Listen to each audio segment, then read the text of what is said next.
with a robber in your house. It's very clear.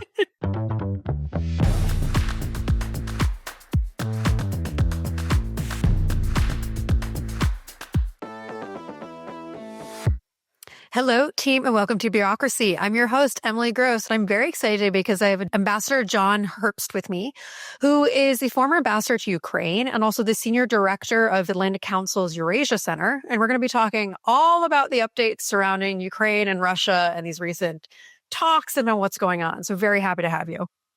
My pleasure. Glad to be here. Before we begin, what are we drinking? I just had a Coke. But today's not a good day for me to drink beer. Yeah, I understand. But you have a Stella Artois glass for the memes. So we appreciate that. Thank you for that. I'm currently in Sicily, so I'm drinking an Aperol Spritz because when in Rome. Anyways, cheers. So before we begin, the question I always love to ask my guests is, why should we trust what you have to say? Well, I think you should treat anyone who speaks skeptically. That's how you learn. But what I have in my favor is I spent 31 years in the State Department as a diplomat, working on about half of that time working on what we now call Eurasia. I was stationed in the Soviet Union during the mid-'80s when Reagan was president and Gorbachev was in charge there. I served as an ambassador in Uzbekistan, which is part of Eurasia, it's Central Asia. And as you mentioned, I was ambassador in Ukraine. I'm fluent in Russian. I read Russian all the time. I know the Russians very well. I know the Ukrainians very well, of course. Yeah. Well, very happy to have you. Cannot think of anyone better to be doing this and talking about it. So, initial thoughts. How are you feeling about these recent developments and these recent, I'm going to put quotations around them, peace talks, because I'm not super confident in them about these peace talks? Well, what we're watching is very entertaining, but I'm not certain that it's wonderful or it's good for the United States. Look, why do you say that? It's very simple. Russia considers us, Putin considers us to be his main adversary. Adversary is a polite word for enemy. And they want to reduce American influence globally, especially though in Europe. And he is conducting a war of aggression, which were he to succeed would destabilize Europe, threaten vital American interests. And a lot of ignorant people who may be smart but are ignorant don't understand we do have a vital stake there because our security and our prosperity is tied very closely to Europe. Europe is in the form of the EU, is our largest trading partner. And there were 2 world wars that began in Europe. And there have been no world wars in Europe since we won World War II and established NATO. And Ukraine has demonstrated it has an extraordinary military capacity. They're terrific soldiers. They are extraordinary inventors of, at this point, weapons, specifically drones of all kinds. And if Putin were to take control of Ukraine, he intends to go farther. And it would be harder for him to win in Ukraine than for him to win elsewhere, for a whole host of reasons I go into. So he is working very closely with our most dangerous adversary, China. They are in cahoots against us, along with Iran and North Korea. And so it's critical for us at low cost, no cost in American lives. And even when we were sending resources there, as a gift, it really wasn't a gift because Ukraine was fighting our fight. And the amount of money we paid before President Trump returned into office was in the order of about 3.5% of our defense budget. And that destroyed roughly half of Russia's conventional military capability, which is a very good return on investment. Oh, yeah. That's a very good return. So those are the stakes for us. And I think that this was a good week as President Trump addresses the problem of Putin's aggression. So those are our interests in making sure Putin does not win in Ukraine. What is going on there? Can we achieve a peace in Ukraine? The answer to that is yes, but that depends less on negotiations with Russia right now and more on making it very hard, if not impossible, for Russia to continue the war. Because Putin is not interested in simply getting everyone to recognize, at least on a de facto basis, that he controls 20% of Ukrainian territory. He wants political control of Ukraine so he can go farther. So if we approach negotiations with Russia by offering concessions, Putin will pocket those concessions and not reach agreement because his aim is to continue the war until he has effective political control of Ukraine. So if we really want peace, no reason why we shouldn't talk to Putin and his government, but far more important than that is to arm Ukraine properly. Now, with Trump, that means not American gifts of arms. It means American sales of arms to our European allies who then give it to Ukraine. So that's one. And two, we need to put massive economic pressure on the Russians. We already have sanctions in place, which are hobbling the Russian economy, but not cutting off its lifeblood, which is the sale, especially of oil and gas, to countries around the world. So if we do that, and we provide the weapons Ukraine needs to make sure Russia makes no further gains on the battlefield, Putin may decide he cannot get control of Ukraine, and while he doesn't get control of Ukraine, he's destroying his economy. That's what we need to do. And of course, let's talk to Putin. But the progress will come by turning the screws on a man who considers us to be his enemy. So it's not like he's our pal. No. And what do you make of Trump's kind of friendly relationship with Putin? Well, I start with the notion that Trump is the president of the United States and I'm not. So he gets to determine policy and I can really talk from the sidelines and maybe get some ideas in play. So he has let's just say, an idiosyncratic approach to Putin, and we've got to live with that. That's a very diplomatic way of saying, way of saying that. So we will live with it. Exactly. But it's also, and frankly, I've been working on the issue of Russia's war in Ukraine for 11 years since it began, or almost since it began, and I have many colleagues, and because I find it's more effective to work in networks. And most of my colleagues think that no, Trump is simply going to let Putin have his way in Ukraine. I understand their point of view, and there's some evidence for it, but ultimately I think it's not the right one. Trump does want a stable peace between Russia and Ukraine, which leaves Ukraine sovereign, independent, secure, and economically viable. He wants that. And he understands that if he were to broker a bad deal that simply accommodates Putin's wants, he will look like a world-class putz. And the reputational damage to Biden from the disastrous withdrawal from Afghanistan will seem small compared to the reputational damage to Trump. Plus, Trump also wants a Nobel Peace Prize. And the efforts that he has made towards various conflicts around the world are also small compared to the stakes here, for reasons we've already discussed. So I think he really wants this to happen. He has to overcome his idiosyncratic approach to Putin, and we're watching him struggle with that. But at the end of the day, it comes down to, does he succeed in getting that stable peace, or does he fail? Is he really the big boy in the room, or is Putin really the big boy in the room? And it comes down to that. And I think when you understand it that way, he will ultimately make the right decision. It just may take even more time than he spent on it already.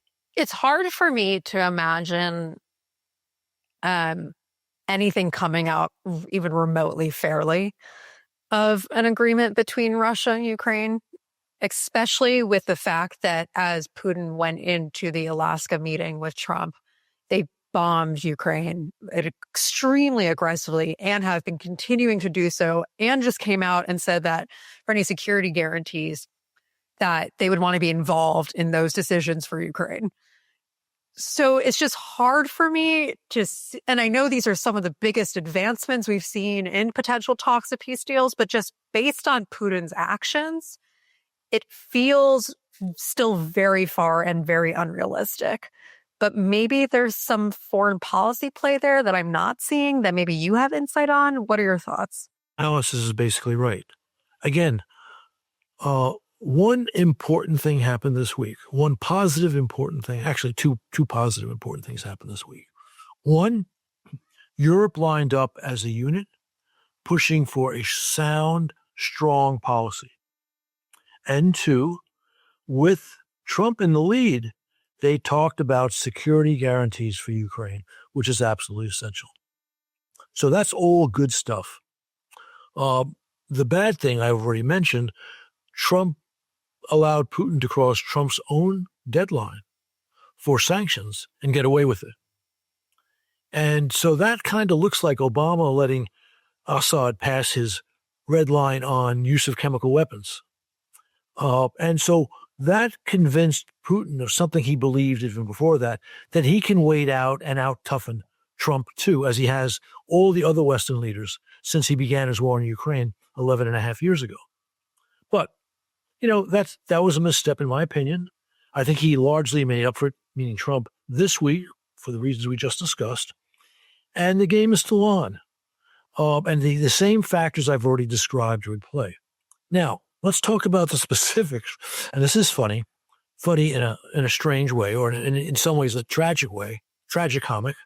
The Russian reaction to security guarantees for Ukraine.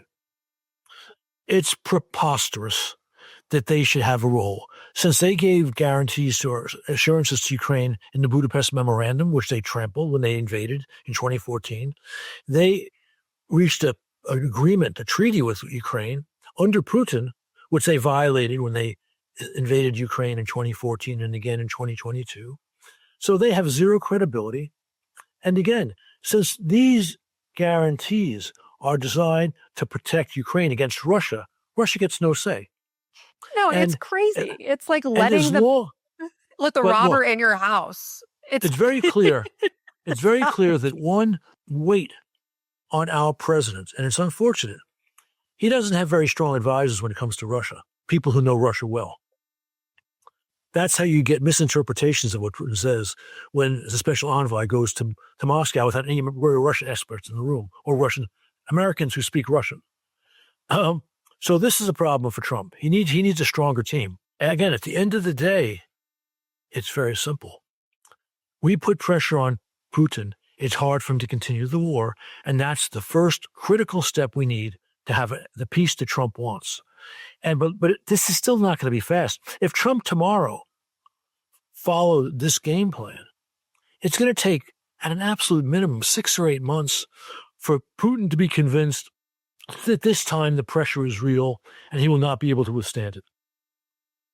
And it could take a lot longer than that. But, it would be a wonderful start if Putin were to say to me, if Trump were to say tomorrow, Mr. Putin, if you continue to bomb Ukrainian cities and Ukrainian civilians, I am going to send advanced, actually these are not so advanced, but they'll still do the job, offensive weapons to Ukraine like Tomahawk missiles, which can fly 1,000 or 2,000 miles. That would give Putin pause. But the key thing is he can't just say it. He has to do it. And also bring the sanctions hammer down. Then, one, Russia's advantages on the battlefield, which are not overwhelming. They have advantages, but they're not overwhelming, diminish. And Russia's already stumbling economy faces much larger problems and might ultimately collapse. But certainly it will be far less able to sustain the war effort. Go after those two things, the Russian military on the battlefield with sufficient arms and the Russian economy, and Putin's already difficult situation becomes much more difficult. Has the U.S. not been sending weapon capabilities that are able to, I know we've been sending some we had some rules and regulations with Biden, right? Which were completely self-defeating. Yes, we had them. And Putin succeeded in intimidating Biden with nuclear threats. And that's truly unfortunate. I don't think he succeeded in intimidating Trump, because Trump when Medvedev and others began talking about nukes, he positioned our nuclear submarines closer to Russia. That's the appropriate response. But it's also true there are some naive people in Trump world who are intimidated by Russia's nuclear threats. And just like Biden's team, they're always going like this with their hands over the possibility of Armageddon. And therefore, we have to abandon Ukraine to an aggressor who considers us its principal adversary. But as a citizen, when I start seeing these powers that are just, talking about nukes and stuff, I get nervous. It doesn't make me feel good. Look, we have to be very, very cautious with nuclear weapons. We have to treat this seriously. This is not something to talk about lightly. But this has been true. We've been living this since the early 50s. And we never, ever, ever, before Biden, had a president of the United States say, we cannot do this or do that because the Russians might nuke us. That's a very weak look. And while Trump, to his credit, has never said that, some of his strongest supporters have said it and continue to say it. And these are the people who are going to make America strong again? Give me a break. Well, a lot of his supporters are also very against supporting sending military weapons to Ukraine and also potentially, as what Trump said this week, of potentially promising air defense systems with U.S. air and security guarantees. That's overstated.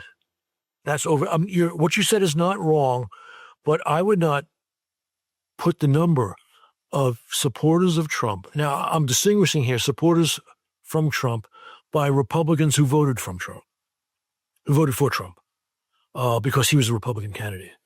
So the MAGA folks, I can't give you, I don't think anyone's done serious polling on this, but it might be 20% or 30% maximum who think that. And we already saw that, but not relating to Ukraine. When Trump decided to seriously damage, if not destroy, the most hardened nuclear facilities with Iran, Tucker Carlson, Steve Bannon, Marjorie Taylor Greene went after him, claiming this is not Trump foreign policy. And this is not MAGA foreign policy. What did Trump say? He said, I determine MAGA foreign policy. And he was right. So the Trump supporters you're describing were stronger in that naive and actually, let's keep America weak view, say 18 months ago than they are today. And let me explain even more about that. You may recall that the long-delayed aid package to Ukraine, delayed from September of 2003 until I think it was late April of 2004, only was passed. Speaker Johnson only put it on the floor when Trump gave him at least a yellow light, if not a green light, to do it, right? Trump faced no consequences for that. And I remember very well the day that happened, watching MTG and then Senator Vance fulminating against this decision. So Trump already at that point in time was in a different place from the naive MAGA types who say the U.S. has no stake in Ukraine. A lot of this comes back down to, right, people saying we shouldn't fight wars. And you made the comment at the beginning of this podcast that if Putin gets through Ukraine, it makes it way easier for him to take other countries. Right. Could you elaborate on that and why you're certain in that? It's very simple. Ukraine is a large country. It's the largest country wholly in Europe. Ukraine has pretty good terrain for war fighting. We're seeing that now in Western Donetsk, the area which Ukraine has defended successfully at great cost to the Russians. And Putin is now demanding, as part of a deal, that Ukraine gives that to him. And it'd be really stupid if we did that, if we agreed with that. Because that's terrain which the Russians can't conquer. So we're going to give it to them so they can take the rest of Ukraine? And then, of course, you have the mountains in the west of Ukraine. Now, Estonia is small, as are the other two Baltic states. They're flat. Pretty easy for the Russians to move in there, right? Even Poland, which has a serious army, is flat. I mean, they have mountains also in the southwest, but where they border Belarus and not that far from Russia, it's flat. perfect tank country. So the best place to defeat Putin, whose objectives are cutting against core American interest, is in Ukraine, especially since we don't need to spend one American life to do it. So people who don't understand that are not people who deserve attention on this subject. They may be smart, they may be well situated, they may know a lot about crypto, but they don't know a squat about America's national interests. I like it when you're getting sassy. It's good. Let your real feelings come out. It's good. We support that on this podcast. I'm trying to hide them. No, don't. It appears, right, a lot of this initial conversation surrounded Ukraine joining NATO. And it does appear in the recent developments that that's kind of out the window. And it kind of seems like there's going to be a kind of like security guarantee, NATO-esque type of deal that could happen without actually Ukraine joining NATO. Is NATO just symbolic to Putin as like the antithesis of Putin's control and aggression? Why is he so... Okay. Of course. Look, I mean, in Soviet times, they wanted control of Europe. I'm not going to tell you that Putin wants control of Europe. I would not exclude that possibility. But Putin wants effective political control. I keep saying that as a phrase to describe his objectives in Ukraine. He wants that across the former Soviet space. That includes 3 NATO members, right, the Baltic states. And he also wants at least a veto on the defense posture of countries that once were part of the Warsaw Pact, the Soviet Empire. That's a whole other bunch of NATO members. That's what he wants. And he would love to see NATO fall apart, the EU fall apart, so he could more or less browbeat Europe. So these are the things that he is seeking, all of which would be a great weakening of American security and American prosperity. Again, Europe's our largest trading partner. And we had 2 things called World Wars I and II, which began in Europe, and there's been no world war since we established NATO. A great American and, American plus allies achievement. So it's people who think NATO no longer was important after the Soviet Union fell apart don't understand how NATO has guaranteed peace in Europe, peace which Putin is right now broken with his massive war in Ukraine. This is just very off the cuff. I had a person mention to me, kind of sounded a conspiracy theory, and I have not done any research on this, so just want to please tell me if I'm totally out of line, that when NATO was first signed and there was an agreement between like NATO and Russia that NATO would not expand any further, yet it continued to. And this person believed that the expansion of NATO was in direct conflict of this treaty. And that can be, look at one of the reasons why Russia invaded Ukraine. Does any of this sound familiar? I'm very familiar with this. And that's a Kremlin narrative, which amongst certain naive circles has become an urban legend or ground truth. One, there was never any commitment by any American senior official when the Soviet Union was dissolving and they were trying to reunite East Germany with West Germany to create the whole unified Germany we see today. There was no commitment about the non-expansion of NATO. There was a commitment about not putting any NATO military capabilities in East Germany, and that commitment has been kept. Although, given the fact that Russia is conducting wars in Europe, first Georgia, now Ukraine, there's really no reason for us to abide by that. But the point is that's still been kept. People have interpreted that commitment to mean something much larger, the commitment you just mentioned. So that's the legal point. And I won't say it's the most important, but it is important. But there's a second element. NATO expansion was only put on the table in a serious way in 1994.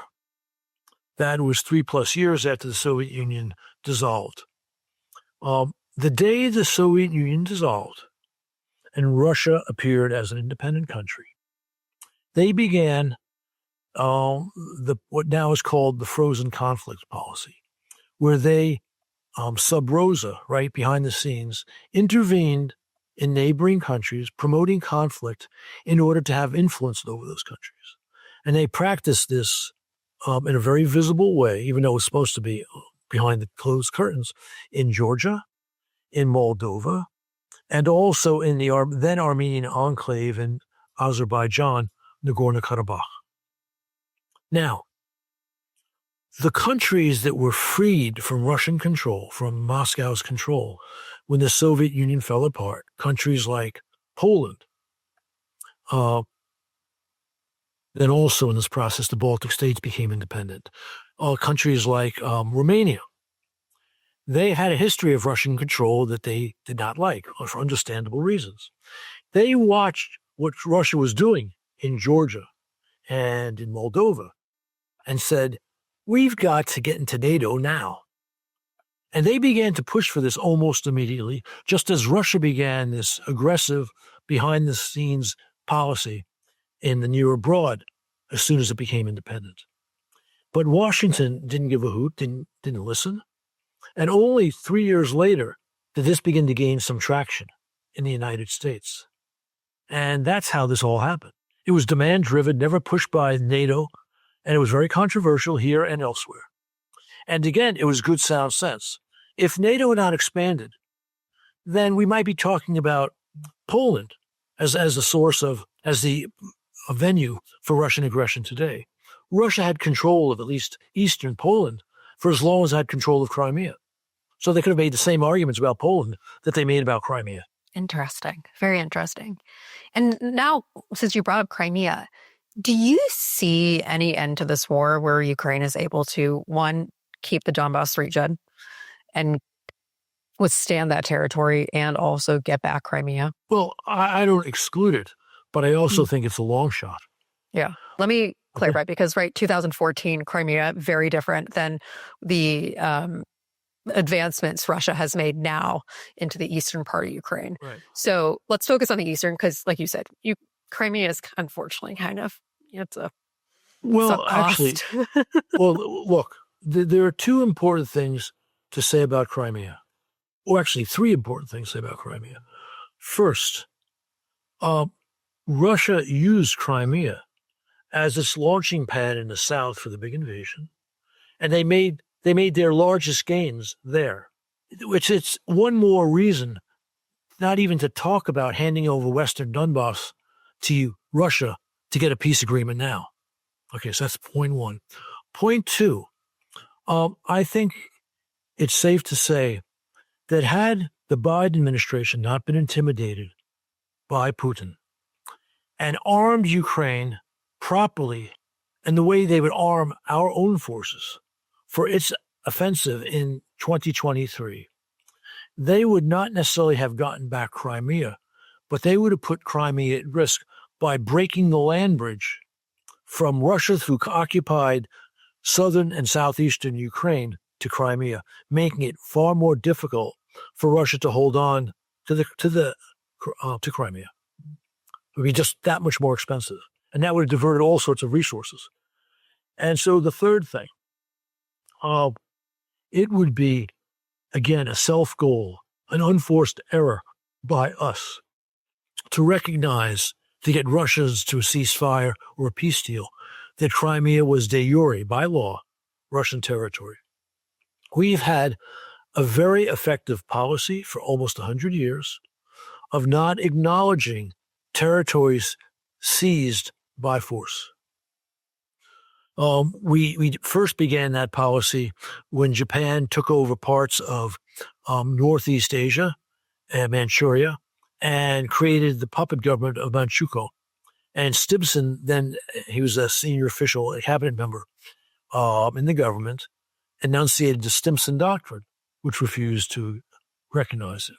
Then we applied that same approach under the Wells Doctrine to the Baltic states after the Soviets absorbed the Baltic states when they were allies with Hitler at the start of World War II.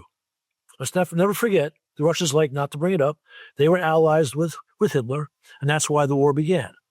Yeah, I'm going to take a sip of my spritz for that one. Right. And then three, Trump himself had his own contribution to this long-standing American policy when you had the Pompeo Doctrine during the first term, which said we would never recognize Crimea as Russian. So we would undermine a very useful and fundamental part of America's, you might say, diplomatic strength to accommodate an aggressor. Very bad move. And I know there are people close to the president who advocate this, but that just points to the low quality of at least some of his advisors. Low quality is a great diplomatic insult. So, I mean, as we wrap up, what do you think the outcome of these new talks are going to be? Where do you think this is going to end? Upkus. That's the outcome. Yeah. Look, Trump's goal again is to get a real peace, which enables Ukraine to survive as a sovereign, economically viable, secure state. Putin's aim is to have Ukraine in his claws. So only if it's uncomfortable, or better yet, extremely uncomfortable for Putin to pursue this policy, can we get the peace that Trump wants. And you don't get that by sending bonbons to the Kremlin. You get by using a 2x4. And the 2x4 in the form of weapons to Ukraine and big-time additional sanctions on Russia. We can do this. It's not too hard. We are still the strongest nation in the world by far in all measures of power. Russia has a very weak economy, as we've learned, a corrupt, addled conventional arms force. I have colleagues who think this may also apply to the nuclear force, but we don't know that. We can do this. All we need is the brains and the perseverance to do it. I appreciate the hope you have in the Trump administration in handling this. And I think he wants that Nobel. He doesn't want to be known as President Patsy. So I think there are grounds for this. But I'm not telling you this is a sure thing. I'm not telling you this is 75%. But I think it's tipped over to 50%, tipped over 50%. Listen, and in this day and age, those are good odds. We'll take it. Okay. They're okay odds. If you can't do better, again, he's elected president. I'm just a think tanker, former diplomat. just a think tank, former diplomat. Okay, give yourself some credit. But anything else you would like to touch on before we wrap up? This is good. Good. Great. Next time I'll have a beer with me. Perfect. Next time. Well, Ambassador, it's been such a pleasure to have you. Thank you so much for doing this. I enjoyed it. Thank you. Bye-bye. Good. And I'm your host, Emily Gross. We'll be back next week with another episode of Bureaucracy.